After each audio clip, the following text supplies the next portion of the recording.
پوری سلطنت کی قیمت ایک پیالہ پانی۔ ہارون رشید کو پیاس لگی، ان نے پانی مانگا، ٹھنڈا پانی لایا گیا۔ عارف باللہ حضرت ابن سماک وہاں موجود تھے۔ وہ کہنے لگے، ہارون پانی پینے سے پہلے میری بات سننا۔ پوچھا، بتائیے۔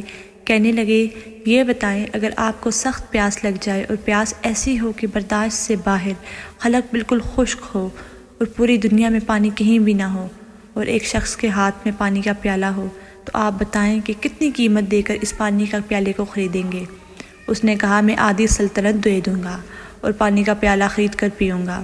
انہوں نے کہا، اچھا، آپ نے پانی کا پیالہ پی لیا، اور پینے کے بعد اگر آپ کا پیشاب بند ہو گیا، نکلتا نہیں، اور جانتے ہیں پیشاب بند ہونے کی حالت میں انسان مچھلی کی طرح تڑپتا ہے، اسے برداشت نہیں ہوتا، تو آپ مچھلی کی طرح تڑپنے لگیں۔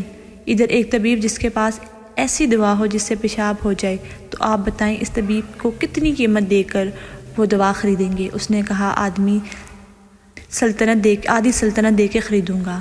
انہوں نے کہا کہ اس سے معلوم ہوا کہ آپ کی یہ پوری سلطنت کی قیمت پانی کا ایک پیالہ پینے اور اسے جسم سے نکلانے کے برابر ہے، جبکہ تو نے زندگی میں ہزاروں پیالے پانی کا پیا ہوگا، تو تم نے اللہ پاک کی کتنی نعمتیں استعمال کی ہوں گی، بتلاؤ اس کی قیمت کیا ہوگی؟